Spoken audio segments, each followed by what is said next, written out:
Well, hello. Hello, everyone. And hello, Christopher.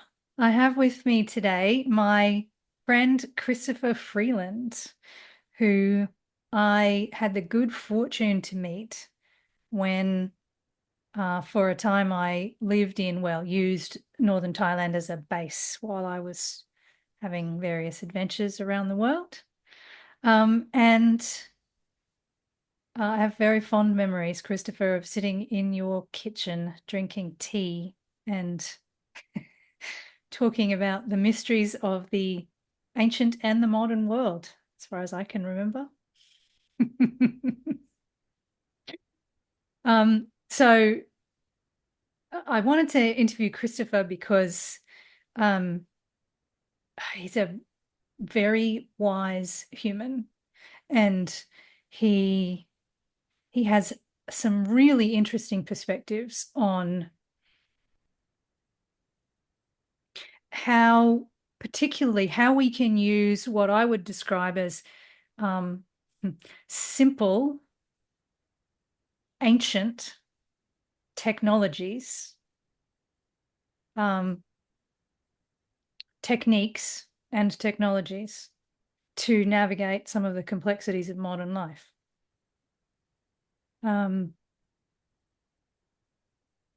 Yeah. So Christopher, when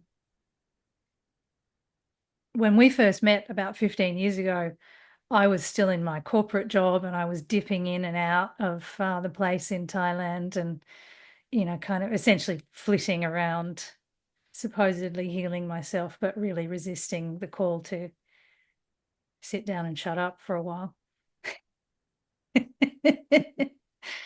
And you were teaching meditation and relaxation at the spa where I had a little house.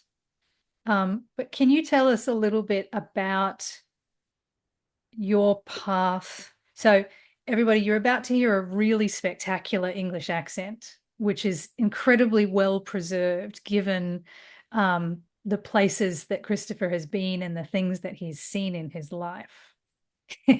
So, Christopher, I wonder if you could just trace some of your path for us through India and Egypt and, other kind of high points. Well, wonderful to see you. Hello. Yeah. Um, you're very flattering. I'm sure I don't deserve any of that. Um, I was dragged up in the UK, public school, boarding school at the age of 6. Um, a very typical British establishment education. I was an officer in the British Army at the age of 18 in the Gurkhas, um, which was an amazing experience. Someone so wet and green should be sort of parachuted into Nepal to go and do the recruiting training of the young recruits in northern Malaya, as it was then. My first visit to Thailand in '69, it was very different place then. Mind you, Vietnam was the Americans were messing around in Vietnam, so all of Southeast Asia was a bit weird. But as I told an American sailor in my favorite bar in Hong Kong at the time, when he asked me, "How come you Brits aren't in Vietnam?" I said, "I thought the Viet Cong were doing perfectly well by themselves," which didn't make me many friends. So anyway, I traveled quite a lot during my army days. And when I got back to the UK, the last thing in the world I wanted to do was stay in the UK. So with a friend of mine, we drove from London down to South Africa, supposedly. But I got a job on the way because ran out of money and a wonderful opportunity, the best job I've ever had as a guide on photographic safaris. Um, of course, I didn't know the difference between a rhino and a hippo when I first arrived, but I soon learned. Um, and it was while I was working there that the boss, there were three of us, the boss said, there's some Indians coming out next week. You've got to take them out. You speak Indian. And I said, Doug, I speak Nepalese and I don't like Indians. Why don't you like Indians? Because they make so much noise. They're talking all of the time. And you can't go walk about in the bush if people are talking. Anyway, hit it off with this young Indian couple who had brought their old guru with them, a Vedantic Dashnami sannyasin. And I was just amazed. It was, we spent a week, they fed me because feeding vegetarians out in the bush is not an easy job. They brought all of their own food with them and enough to feed me too. So I was happy as Larry. End of the season, they invited me to go and stay for a long weekend up in the north of Zambia. And I'd fallen in love with the guru, and he had something that I needed big time, being happy. And when I asked him, would he be prepared to take on an idiot, a stumble-bum Englishman? He said, sure, but it's a full-time job. And I said, well, I'm not doing anything at the moment. And I stayed with him for whatever, 18 months, 2 years. He kicked me out and said, you've got to go do it by yourself. And so I did. The Indian couple were very wealthy, very generous. They were my sponsors in that venture.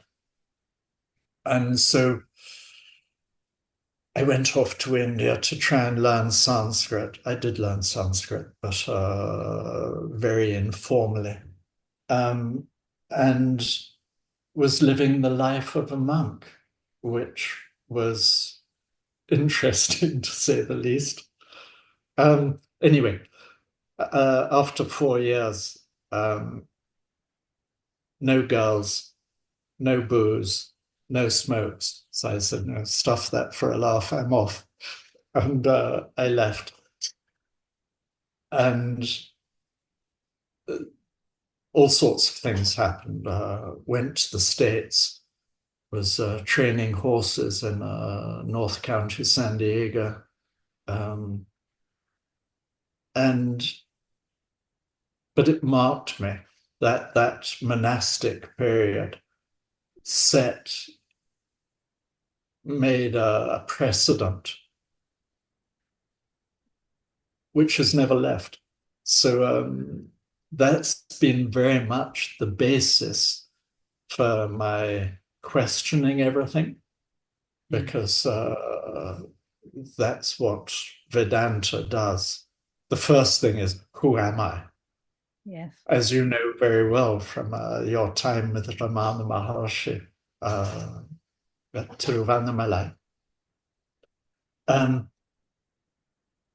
then to make things even more complicated as far as the questioning was concerned, I got heavily involved in radiesthesia, in dowsing, in using a pendulum, because I don't know anything. So I ask questions, and as a function of the answer, I allow it to guide me.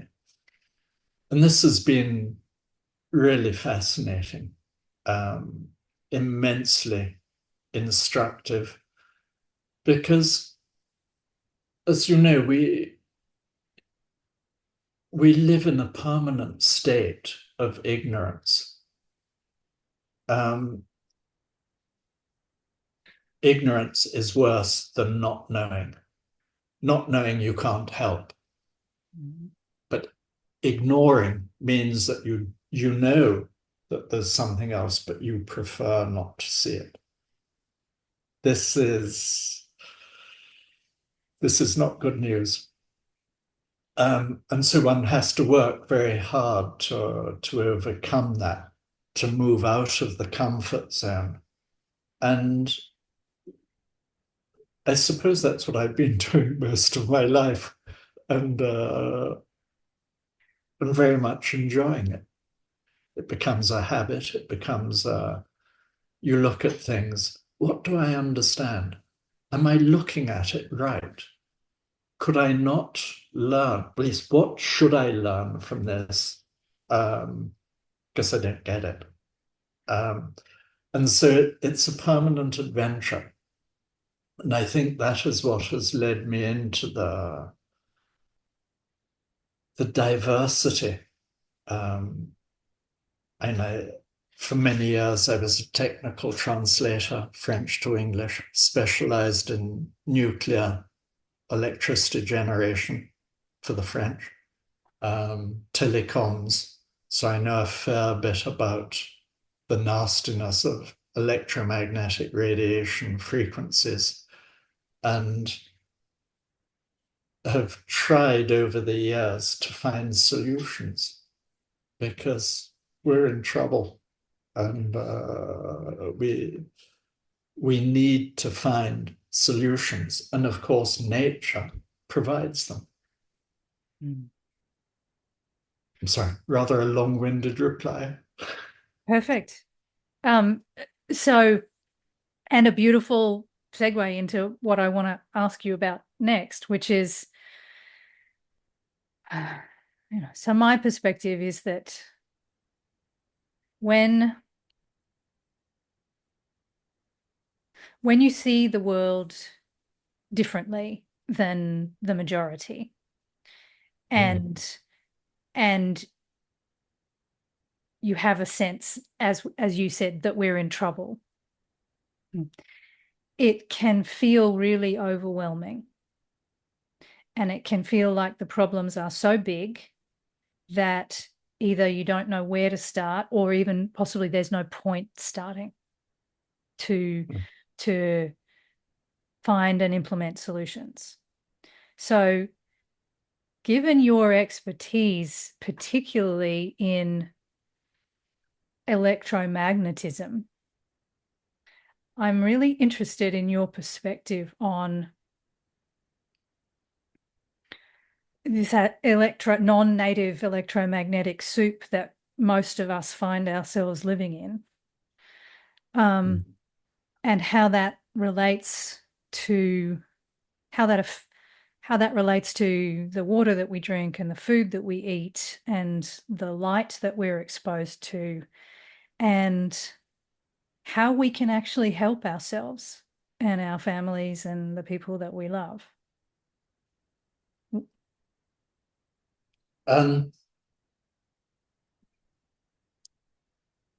a purely Vedantic point of view, so from one extreme, what world?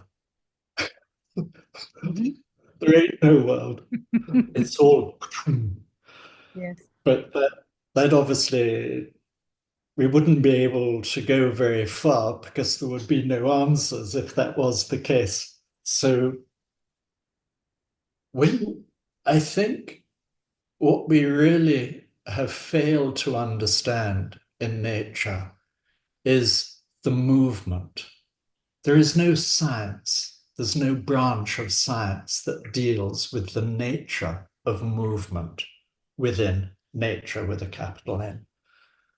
And this is where I think we've got a huge amount readily accessible.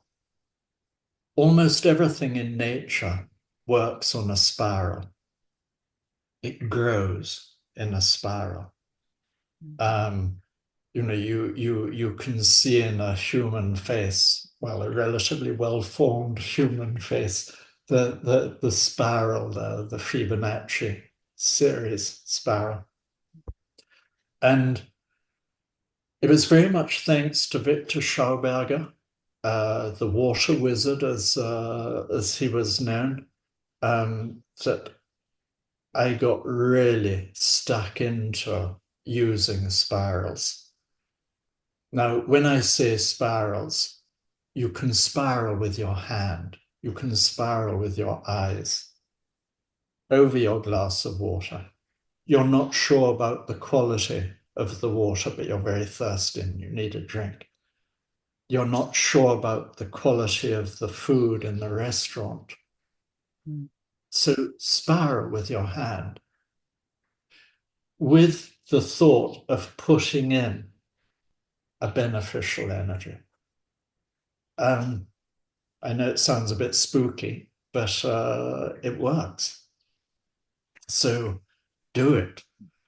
This is a thing where we have been educated very badly and led to believe a certain number of things, totally neglecting nature. You observe nature, you see how things move. There are no straight lines in nature. Mm. Electromagnetic radiation travels in a very hard straight line. So if you can introduce a spiral, for example, into your environment, it's as if it's dissipated, as if it's moved. So there is less impact. And this is what I do with my spirals. So I'm looking in my drawer, and of course I don't have any. I have one of nature's spirals. Is that a shell? Yes, a Yeah. shell Yeah. with a spiral on it. Copy that. Go onto my website. Copy the spirals that are on there. Mhm. They're not mine. Use them. Put it on your t-shirt. Put it on your pillowcase. Uh, it's remarkable the effect that it will have on the red blood cells, because that's where one of the main troubles start. The red blood cells stick together, they jam, overlap, causing a lack of circulation. And as you know from traditional Chinese medicine, Mm. that's stasis, Yes. and you don't need that. You've got to get the flow going. So there are so many very simple ways to encourage that. And talk to me about geopathic stress, because I know this is another special interest of yours. And I know also that the sickest I've been in my life was when I was living in London, on top of, I didn't realize at the time, on top of a tube tunnel. Yeah. And geopathic stress, ever since the early 1900s, has been on the radar of the medical profession, but not many people do anything about it, for the simple reason they don't know that something can be done about it. A tube, the London Underground, you've got strong fields of force, trains moving back and forth. You're living over that. That field of force is not only building up, but it's got to escape somewhere. And it's going to try and escape upwards, which rather demolishes the theory of gravity, but that's another problem. And so that field of force reaches you when you're sleeping. Mm. every single night in your head alone, 2 million cells are replaced. It's called mitosis. It's the replication of cells. Ideally, if good health is to be maintained, the frequency of the original cell must be maintained. If not, there's deviation. Mhm. And so this is what causes geopathic stress. It's stress for the metabolism, for the various components in the metabolism caused by extraneous influences. Underground water, the crossing of underground water is the most deadly, which is why the feng shui people in China 6,000 years ago wrote on a piece of stone, don't build your house over the crossing of underground water. They knew about it, but we lost it. So it's unfortunate because a huge amount of damage is done, but it's remarkably easy. You dangle your pendulum over the triple warmer 2 point, Yes. the junction of the little and the ring finger. Mhm. Dangle the pendulum over there. Mine is positive because I've done the necessary in the house, and where I built my house, I was careful not to be over that influence. So it's easy to detect. It's very easy to remedy. The feng shui people won't be able to help you, which is why when I go to Hong Kong, I make a lot of money because they're desperate to try and find a solution. I Mm. found the solution, took me 10 years and a bit slow, studying Chartres Cathedral, because the medieval cathedrals built between whatever, sort of 1170 and probably about 1340. The Templars got taken out in 1309 when Jacques de Molay was burnt at the stake. And they stopped building the cathedrals. But there was an absolute orgy of building cathedrals during that window. Quite extraordinary. 40 of them built in Normandy alone. And Wow. when you realize that the architectural project that represents, 40 years probably of building with a whole army of people in and out. It's astounding. Where did the money come from? Where did the knowledge that they were incorporating in the architecture? It was basically two measurements.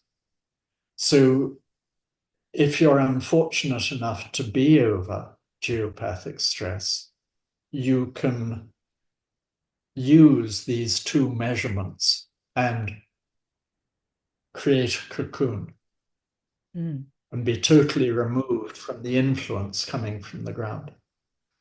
Mhm. Yeah, but geopathic stress is very, very bad news. It doesn't cause a disease or a sickness, but it upsets your metabolism. And as your metabolism is obviously so personal, uh, it's going to be impacted because the cells are not being reproduced along the lines they were originally designed. Mm. So it's rather, again, rather long-winded, but It's great. I love it. And so you make wooden rods, don't you, that are cut to a very specific length that when placed strategically around a house create this cocoon that you've referred to. that's right. That's right. But rather than rebuild, although when I built this house, I did incorporate or tried to incorporate, but obviously it's a bit hit or miss with builders. You know, you can Yeah. say I want the ceiling 3 meters, whatever, precisely. You Yes. know, they'll say yes, yes, yes, and they do exactly as they want. But Yes. so you install 8 wooden rods, 4 measurements. There's one constant throughout the world of 63.5 centimeters, which is probably about 22 inches, probably the royal cubit, as the Egyptians called it. Mhm. Um, but the other one depends entirely where you are. Mhm. And so it's a very specific local measurement. Mm. But the magic of it, it, it changes the frequency of the whole area, which will help the electromagnetics, which will help all of this wonderful gadgetry of mobile phones and Wi-Fi and so on, Mm. because you're operating on the basics, what is coming up from the ground. Mm. Because as you know, in Chinese medicine, we're between heaven and earth, or in Taoism, and you know we're navigating in Mm. that zone. I'm going to start sending people to your website specifically to look at relaxation and the energetic recharging technique, because I've found, as I've been coming through corporate burnout to start with, and then other kinds of burnout, um, it's the recharging has been one of the most helpful things that I learned from you. Do you want to Wonderful. speak to that briefly?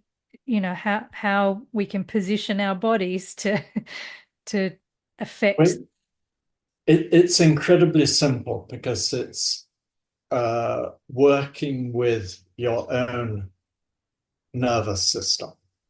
Mhm. And basically, the autonomic is divided into sympathetic, parasympathetic. Sympathetic consumes energy. Most people exercise in order to get the endorphins, the serotonin buzzing around the brain or wherever it is, in order to feel the exhaustion, which is the parasympathetic. The parasympathetic, which is where you go when you sleep, because that is where the energy is restored. So, um, if you can become familiar with these two nervous modes, I don't need to be tense. I don't need to be in the sympathetic.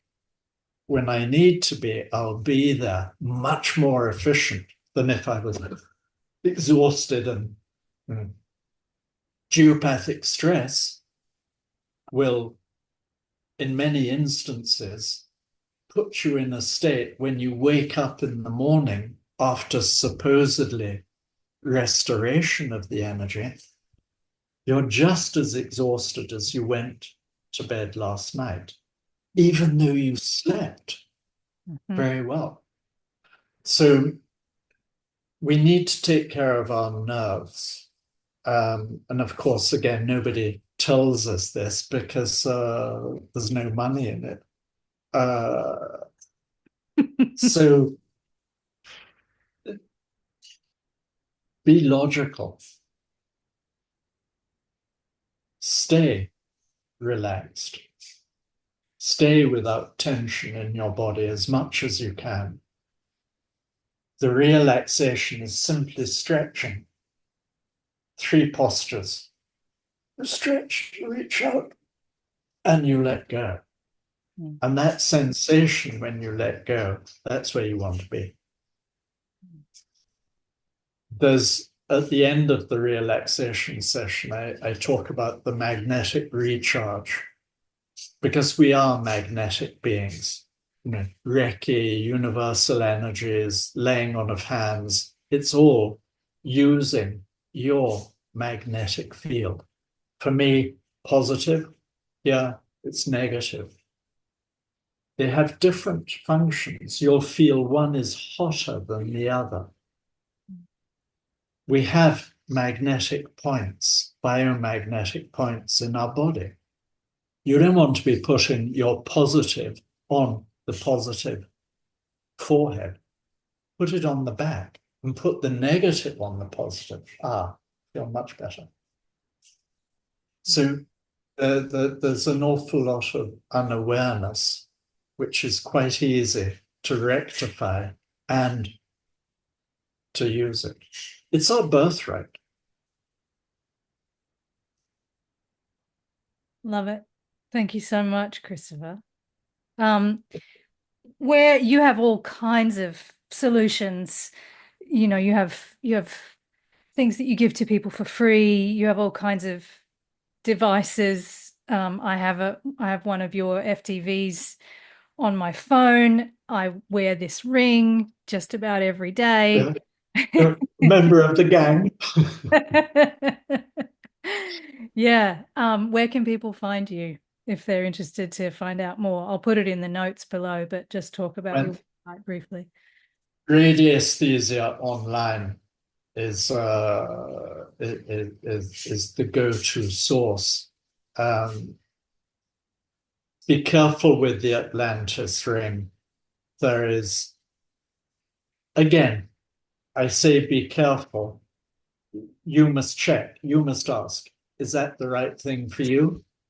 And I would always take a scale of 0 to 10 when I see someone who's selling an Atlantis ring online. And I would ask, on a scale of 0 to 10, what's the score? Because there's a lot of unawareness and ignorance out there where people simply don't realize how important it is to get the proportion. Because the Egyptians were working on proportion.